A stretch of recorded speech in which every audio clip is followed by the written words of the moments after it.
अनीता नाम बताया था उसने। उम्र करीब 40 वर्ष।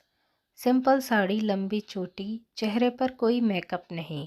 आंखों में एक अजीब सा कुतूहल जो उसे खास बनाता था। 2 से 4 दिनों से देख रहा हूँ उसे हमारी यूनिवर्सिटी में मनोविज्ञान की प्रोफेसर बनकर आई है और मैं अर्थशास्त्र पढ़ाता हूँ। साहित्य में रुचि होने की वजह से मैं अक्सर लाइब्रेरी में 1 से 2 घंटे बिताता हूँ। वह भी अक्सर वहीं बैठी दिख जाती। एक दिन मैंने पूछ ही लिया, क्या आप भी साहित्य में रुचि रखती हैं? जी हाँ, बड़े बड़े कवियों की कविताएं और शायरी पढ़ना खास तौर पर पसंद है। मैं भी छोटी मोटी कविताएं लिख लेती हूँ। वाह, तब तो खूब जमेगी हमारी। मैं उत्साहित होकर बोला। उसकी आंखों में भी चमक उभर आई थी। हमारी बनने लगी। अक्सर हम लोग लाइब्रेरी में पुरानी किताबें निकालते और फिर घंटों चर्चा करते। व्याख्याओं के लिए लाइब्रेरी में 2 कमरे अलग थे जिनमें शीशे के दरवाजे थे ताकि बातचीत से दूसरे डिस्टर्ब न हों। एक दिन मैंने सवाल दागा, मैंने अक्सर देखा है आप घंटों यहाँ रुक जाती हैं, घर में पति वगैरह इंतज़ार। मैंने जानबूझकर वाक्य अधूरा छोड़ दिया। वह हंस पड़ी। नहीं, मेरे घर में पति नाम का जीव नहीं जो चाबुक लेकर मेरा इंतज़ार कर रहा हो। चाबुक लेकर? मैं हंसा।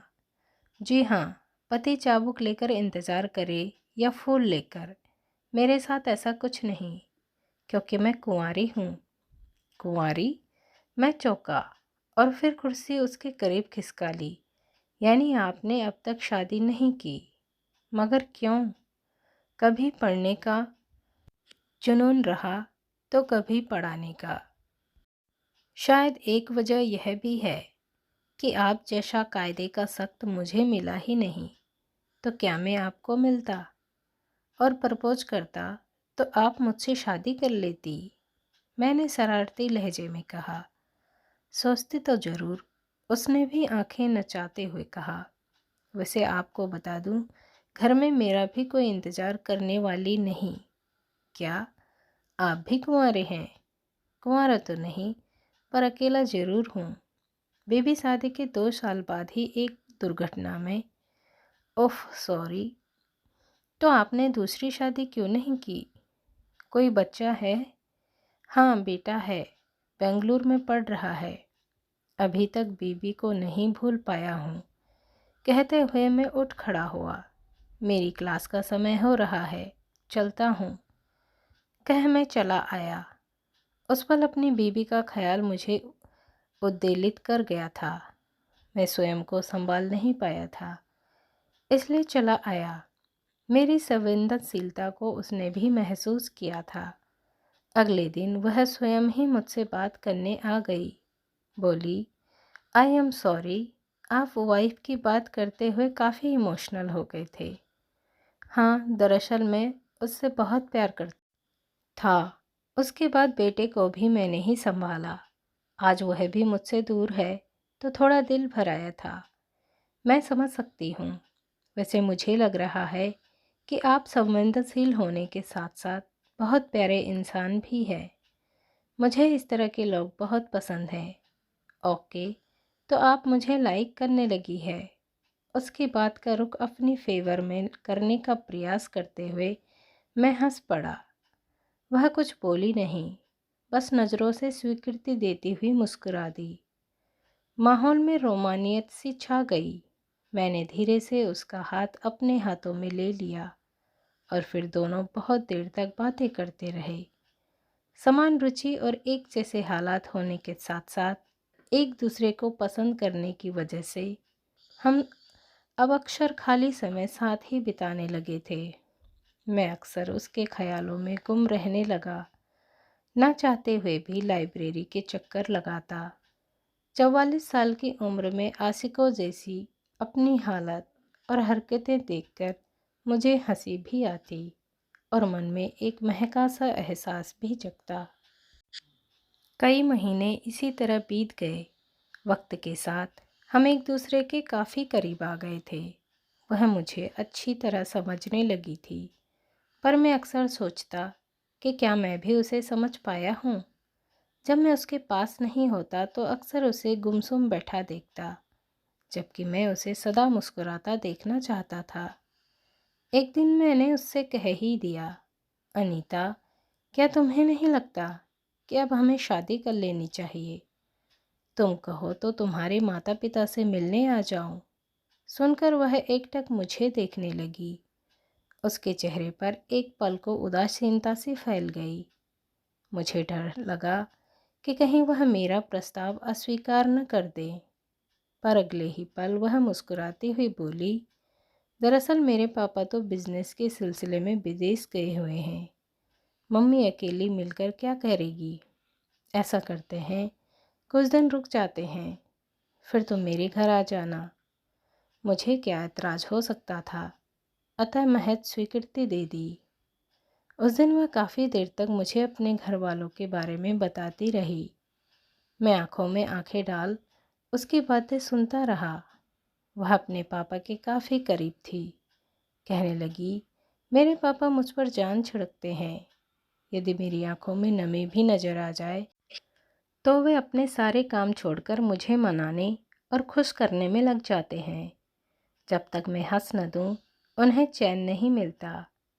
अच्छा, तो तुम्हारे पापा क्या बिजनेस करते हैं? एक्सपोर्ट इंपोर्ट का बिजनेस है। ओके। और मम्मी? मम्मी हाउसवाइफ है। घर को इतने करीने से सजा कर रखती है कि तुम देखकर दंग रह जाओगे। कोई भी चीज़ इधर से उधर हो जाए तो समझ जाना कि उनके गुस्से से बच नहीं सकोगे। अच्छा, तो मुझे इस बात का ख्याल रखना होगा, मैंने मुस्कुराते हुए कहा। तो वह मेरे सीने से लग गई। मैंने देखा उसकी आंखें भर आई थी। क्या हुआ? मैंने पूछा, पर वह कुछ नहीं बोली। बहुत प्यार करती हो अपने पेरेंट्स से, तभी शादी का इरादा नहीं? मैंने कहा। मेरी बात सुनकर वह हंस पड़ी। हाँ, शायद मैं अपने पेरेंट्स को छोड़कर कहीं जाना ही नहीं चाहती। चिंता न करो, तुम कहोगे तो हम उन्हें भी साथ ले चलेंगे। वे हमारे साथ रहेंगी। ठीक है ना? वह कुछ नहीं बोली, बस प्यार भरी नज़रों से मुझे देखती रही। मुझे लगा जैसे उसे मेरी बात पर यकीन नहीं हो रहा, पर मैंने भी अपने मन में दृढ़ फैसला कर लिया कि अनीता के माता पिता को अपने साथ रखूँगा। आखिर उसके पेरेंट्स मेरे भी तो पेरेंट्स हुए ना। पेरेंट्स के अलावा अनीता अक्सर अपने भाई और भाभी का जिक्र भी करती थी। उसने एक दिन विस्तार से सारी बात बताई कि उसका एक ही भाई है जो उसे बेहद प्यार करता है। अगर भाभी का स्वभाव कुछ ठीक नहीं, भाभी ने शादी के बाद से भाई को अपने नियंत्रण में रखा हुआ है। चलो आज मैं तुम्हारे घर वालों से मिल लेता हूँ। एक दिन फिर मैंने अनीता से कहा तो वह थोड़ी खामोश हो गई। फिर बोली, कुछ महीनों के लिए पापा के साथ मम्मी भी गई है। वैसे मैंने उनसे सारी बात शेयर की है। उन्हें इस शादी से कोई ऐतराज़ नहीं। मैंने उन्हें आपका फ़ोटो भी दिखाया है। ऐसा करते हैं नितिन, मैं तुम्हारे घर वालों से मिल लेती हूँ। मेरा बेटा भी फ़िलहाल घर पर नहीं है।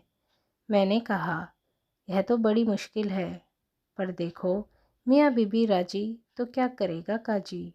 मतलब तुम शादी की तारीख तय करो, तब तक मम्मी पापा भी आ जाएंगे। हाँ, यह ठीक रहेगा, मगर तुम एक बार फिर सोच लो। शादी के लिए पूरी तरह तैयार होना। बिल्कुल, मैं तन मन धन से आपकी बनने को तैयार हूँ, अनीता ने हंसते हुए कहा। तो मेरा दिल वल्लियों उछलने लगा। उस रात मैं बड़ी देर तक जागता रहा। अनीता ही मेरे ख्यालों में छाई रही। रह रहकर उसका चेहरा मेरी आंखों के सामने आ जाता। दिल में एक भय भी था कि कहीं उसके माता पिता तैयार नहीं हुए तो, भाई भाभी ने किसी बात पर ऐतराज़ किया तो।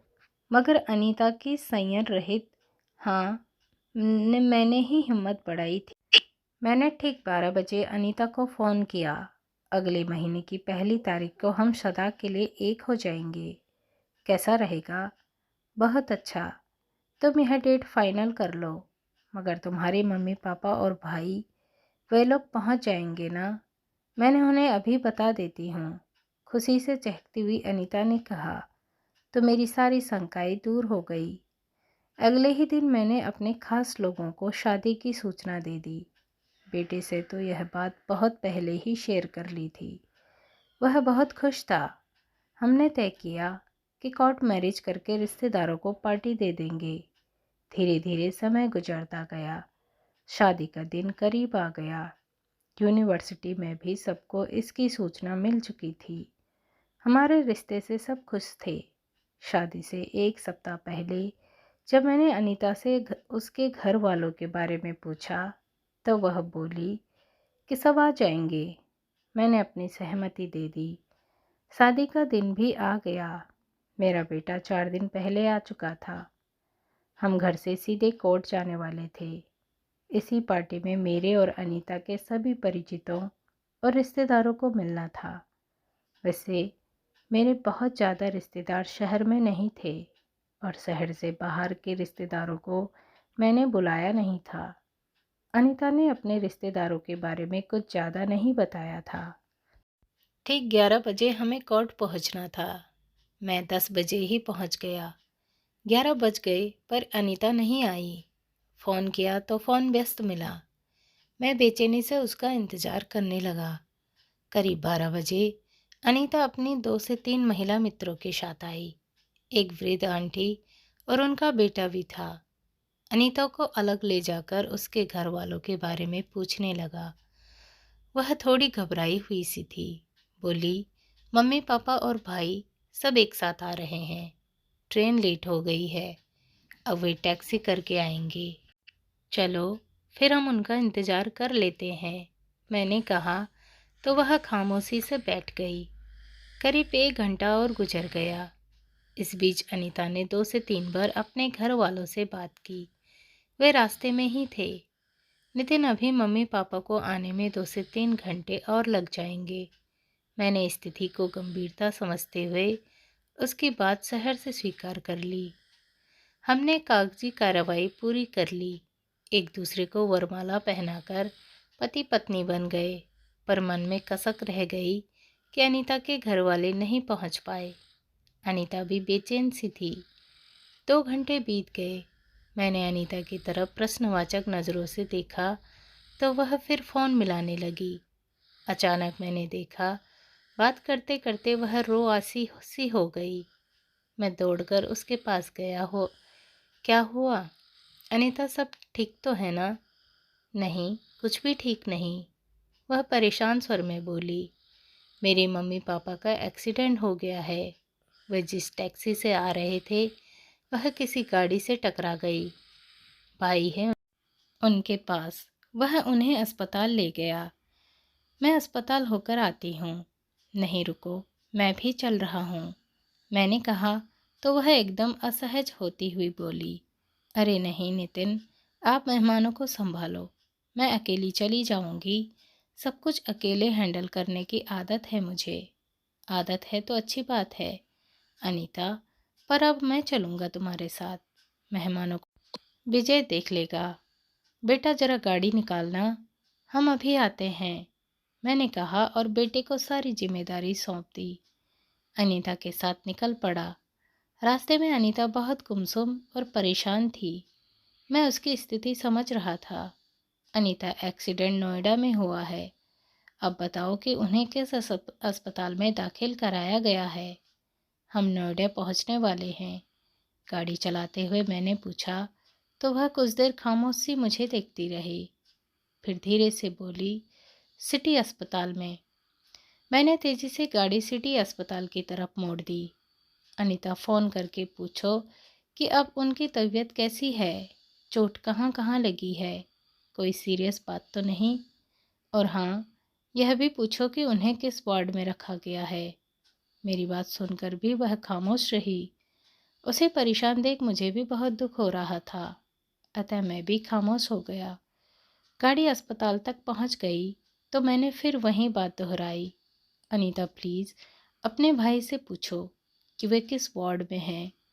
वह खामोश रही तो मैं घबरा गया। उसे झंझोड़ता वो बोला, अनीता तुम मेरी बात का जवाब क्यों नहीं दे रही? बताओ अनीता, क्या हुआ? तुम्हारे मम्मी पापा कहाँ हैं? अचानक अनीता फूट फूट कर रो पड़ी। कहीं नहीं है मेरे मम्मी पापा, कहीं नहीं है। मैं अकेली हूँ इस दुनिया में, बिल्कुल अकेली। कोई नहीं है मेरा। उसे रोता देख मैं घबरा गया। बोला, यह क्या कह रही हो तुम? मम्मी पापा ठीक हो जाएंगे, चिंता न करो। अनीता, मैं चल रहा हूँ ना तुम्हारे साथ। तुम सब बताओ मुझे, उन्हें किस वार्ड में रखा है? अनीता मेरी तरफ देखती रही, फिर भीगी पलकें पोंछती हुई बोली, मैंने तुमसे झूठ कहा था नितिन। मेरे मम्मी पापा बचपन में ही मर गए थे। कोई भाई बहन नहीं है। एक बुआ थी जिन्होंने मुझे पाला पोसा, फिर वे भी इस दुनिया से चली गई। सालों से बिल्कुल अकेली जिंदगी जी रही हूँ मैं तुमसे झूठ कहा था कि मेरा एक परिवार है। मुझे माफ़ कर दो प्लीज़। मैं हैरान सा उसे देखता रहा, फिर पूछा, पर ऐसा करने की वजह? क्योंकि मैं तुम्हें बहुत चाहती हूँ नितिन। मुझे लगता था कि यदि मैंने सच बता दिया तो तुम मुझे छोड़कर चले जाओगे। प्लीज़ मुझसे नाराज़ न होना नितिन। I love you. मुझे अनीता पर कतई गुस्सा नहीं आ रहा था, उल्टा उसके लिए सहानुभूति महसूस हो रही थी। अतः मैंने कहा, झूठी कहानियाँ गढ़ने की कोई ज़रूरत नहीं थी अनीता। मैं तो खुद अकेला हूँ, तुम्हारी तकलीफ़ कैसे नहीं समझूंगा। और हाँ, मैं वादा करता हूँ, आज के बाद तुम्हें परिवार की कभी कमी महसूस नहीं होने दूंगा। मैं हूं ना तुम्हारा परिवार।